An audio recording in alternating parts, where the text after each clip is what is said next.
Enzo Recto, kalaban ang katiwalian at kasinungalingan, kakampi sa katotohanan at kabutihan. Sara Duterte tinawag na bobo ang mga prosecutor or abogado ng ICC sa pamumuno ni Prosecutor Karim Khan, isa sa mga abogadong uusig kay Digong para ito ay makonvict doon sa ICC. Grabe ka, Sara, kung makatawag ka ng bobo. Umiral na naman yan, asal kalye mo. Hindi ka na nahiya dyan pa talaga sa daheg ka nagkakalat ng kawar frekan mo. Pero kakainin mo rin yung sinabi mo ngayon kung tuluyan ng makonvict itong si Digong at makulong na dyan habang buhay. Tingnan natin kung saan pupulutin yan yabang mo. Anyway, panoorin po natin itong mga sinabi ni Sara Duterte. It doesn't have to be 30,000. They have to prove that it's systematic. Sabi sa press conference. Yes, but you have to prove that there were 30,000 victims. So how can you prove systematic killing of 30,000 victims if you do not have the names of 30,000 victims? So, actually, wala naman kaming magawa sa media, pero nakita ko talaga sa lahat ng articles, war on drugs, killing thousands, and yet we have 181 we don't even have victims. 40 counts of murder, not even 50. So where is the system there of killing thousands? No. Sorry. Bobo yung abogado nila. Ma'am, last ko lang siya you have so much on your plate. Birthday ng Presidente, you are the Vice President, malayo kayo sa pamilyang na nasa Pilipinas. How do you manage? Paano ang strategiya ninyo sa character family pag-aalaga sa pamilya, pati na po itong mga problema ng well, nung dumating si Hanilet, ay nakalibot na ako ng maayos. Napusis ko na yung mga dapat puspusin, ma'am. Na-shave ko na yung aking legs. Nag-upitan ko na yung aking kuko. So, ang lahat ko na okay na ako. Sakto naman yung tulog ko sa kain ko. So, wala na tayo problema dyan. Pagdating naman sa mga anak ko, nandiyan yung aking husband, yung parent. Ngayon, solo parent siya sa aking anak. At pagdating naman sa trabaho ko sa Office of the Vice President, dahil konti na lang din ang projects namin ngayon, ay kaya-kaya nila. We do it remotely. They give me updates every morning sa kanilang time, and then I give them replies every morning sa time namin sa sistema kami sa Office of the Vice President. Yes, organizing the team, support team of the legal team of President Duterte, the support team of President Duterte. Hindi pa naaayos. Thank you. Thank you very much. Okay, so mga kabunyog, mga kababayan, umakalat itong sinabi ni Sara Duterte. Mga kabunyog, kinukot siya, minamaliit, iniinsulto ni Sara ang mga abogado ng ICC. Pati na rin yung mga Pilipinong abogado ng mga biktima ng war on drugs ni Duterte na nagsampa ng reklamo sa ICC. Sabi ni Sara, BOBO. Sorry, BOBO yung abogado nila. Bobo daw, bobo. Yan mga kabunyog, mga kababayan. Yan mismo ay galing kay Sara Duterte. Ang sabi kasi ni Sara Duterte, inaakusahan daw ang kanyang ama na nag-commit ng crimes against humanity.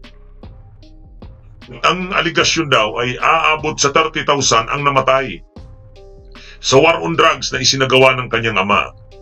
Dahil daw sa ganitong dami ng bilang na 30,000, kaya kinakasuhan ng kanyang ama ng crimes against humanity. Ang sabi ni Sara Duterte, Eh, pag sinabi mong crimes against humanity, pangalanan mo. Sino-sino ba yung ano na yan?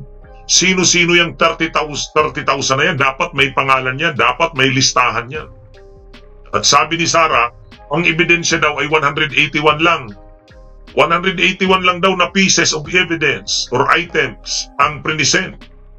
Paano mo daw mapapatunayan ang crimes against humanity na di umano'y 30,000 ang napatay kung ang ebidensya mo nga, ang ebidensya lang daw na ipinipresent ng prosecution, yan ang argumento ni Sara Duterte na para sa kanya, bobo ang mga abogado na kalaban nila. O ang tinutukoy niya dyan, syempre yung prosecutor ng ICC, si Karim Khan. Ang iba pang mga tumutulong sa mga biktima ay sila Attorney Chrissy Conte, sino pa ba yun? Attorney Andres ba yun? At Attorney Buyutan ba yun? Sensya na talaga. Alam nyo, mahirap ng ito namang si Tuloy Vines, puro ka lang fake news. Bakit? Fake news ba yung sinabi ko na ganun ang sinabi ni Sara? Ha? Ano yan mga kabunyog? Patunayan lahat. Ayun, yun ang gusto ni Sara. Yung 30,000, i-present yung mga pangalan, patunayan na yung 30,000 na yan ay in-order ni Duterte'ng patayin. Pagka ganun daw, saka lang daw masasabing guilty ang kanyang ama sa crimes against humanity. Yun yung ganun yung argumento ni Sara Duterte. Wala naman daw na ipipresent na na lista ng 30,000 na yan. Ha? Pangalawa daw, yung ebidensya daw kukunti. 181. O paano mo daw mapapatunayan yung 30,000 na pinapatay ni Duterte kung 181 lang ang ebidensya mo na ipinipresent? Kaya ang sabi ni Sara, bobo daw yung mga abogado. Bobo yung mga abogado ng mga biktima. Syempre isama na si Karim Khan, yung British lawyer.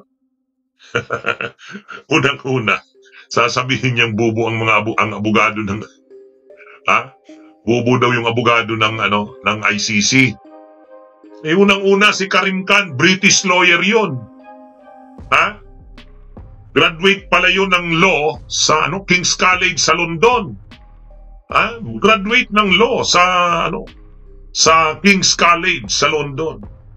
At marami na siyang hinawakan na mga parehong kaso. Crimes against humanity, war crimes, genocide. Yung special criminal court ng Rwanda, yung special criminal court ng former Yugoslavia, ayun, naging prosecutor na pala itong si Karim Khan doon. Kumbaga, alam naman natin yung nangyari sa Rwanda, yung nagpatayan yung mga Tutsis at Hutus, genocide yun. Na-involved na pala ito doon naging prosecutor na pala itong si Karim Khan doon. Alam naman natin yung nangyari sa former Yugoslavia. Matapos mabuwag yung Yugoslavia, nag-away-away yung mga Bosnian, mga Serbs at saka pinatay yung mga Muslims, Bosnian Muslims, minasaker sila. Ang dami, 29,000 yata yung namatay doon. Sila Milosevic yan Sila Milosevic. Ngayon, na-involved din pala yan si Karim Khan doon. Yung prosecutor ng ICC na humahawak dito kay Duterte. Siya rin pala ang prosecutor doon. Tapos yung sa Congo. Kaya sa madaling sabi, napakalawak na ng eksperyensya nito ni Karim Khan. Kung pagiging prosecutor ng ICC, binubutuhan ng mga member states, yung mga miyembrong bansa ng ICC, 150 ba yun? 150 bansa yata yan. Nagbubutuhan sila kung sino ang susunod na Kasi ang dating prosecutor ng ICC, yung galit na galit si Duterte, yung black na babae, si Fatou Bensouda, yan yung nagpasimula Nung final yung kaso kay Duterte, reklamo sa ICC, yung prosecutor noon si Fatou Bensouda. Kinantsawa na, rin yun, ininsulto rin yun ni Duterte. Sabi ni Duterte, wala naman yan. Yang prosecutor na yan ng ICC, wala yan. Si Fatou Bensouda, kinakantsawan niya. Pagkatapos ni Fatou Bensouda, natapos yung term ni Fatou Bensouda, Pumalit si Karim Khan. Tapos ngayon kakantsawan nito ni Sara na bobo. Pati yung mga abogado ng mga biktima katulad ni Attorney Chrissy Conte bobo ay graduate ng UP Law. Ko saludo dun kay Attorney Chrissy Conte. Sinabihan nga ni Chrissy Conte si Panelo. Ang yabang ni Panelo, di ba naalala nyo yung forum na yon? Anong sabi ni Attorney Chrissy Conte kay Panelo? Ay, magkita na lang tayo sa ICC. Let's just see each other in ICC. O di ba? Nagkatotoo yung sinabi ni Chrissy Conte. O, mayabang si Panelo, si Chrissy Conte, bata kay Panelo, pero nagtinag ba si Chrissy Conte kay Panelo? Hindi. Ha? Habang kung ano-anong sinasabi ni Panelo, simple lang ang sinabi ni Chrissy Conte, okay, magkita na lang tayo sa ICC. Pagkatapos ng isang buwan, yun na nga. Ayan, nakulong na si Duterte sa ICC. Ha? Anyway, pasok tayo dun sa argumento ni Sara. Yun na nga, ang argumento ni Sara, paano mo daw masasabing crimes against humanity na ang pinatay daw ay 30,000? Wala namang lista ng pangalan ng 30,000. Ha? Pangalawa, ang sabi ni Sara, kung 30,000 ang pinatay, ang iprinisit lang daw na ebidensya, 181 items daw. Paano mo mapapatunayan ang crimes against humanity sa ganung kunting ebidensya? Kung hindi mo nga mapangalanan yung 30,000. Kaya sabi ni Sara, bubo daw yung mga abogado, wala daw yan alam. Parang ganun. Kumbaga, paano nila maipapanalo daw ang kaso laban sa kanyang ama? Paano daw maikukunbik yung kanyang ama? Ay wala ngang pangalan ng 30,000 at ang ebidensya ay kukunti, 181 lang daw. Mga kabunyog, mga kababayan, alam mo Sara Duterte, alam mo, ayusin nyo na lang ang depensa nyo. Ayusin nyo na lang depensa nyo. Nakikialam kayo doon sa prosecution. Ang prosecution, preparado na yan. Ang tagal-tagal ng handa ang prosecution. Ay, sus talaga. Alam nyo mga kabunyog, ewan ko.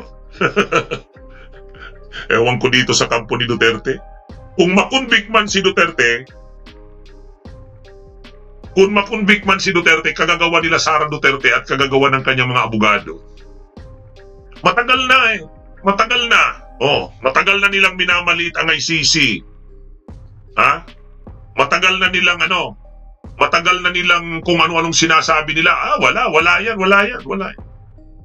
Iniinsulto nila ang mga abogado ng biktima. Iniinsulto nila ang ICC. Ngayong nandun na ang ICC. Ngayon na nakakulong na si Duterte sa ICC, kung ano-ano ng mga... Ay, mga kabunyog, mga kababayan. Bunyog, halikan na kasama ka. Bunyog, kapag buklod ay may pag-asa. Luzon, Visayas, Mindanao, isa ang pananaw. Sa bagong Pilipinas ang bunyog isisigaw. Bunyog.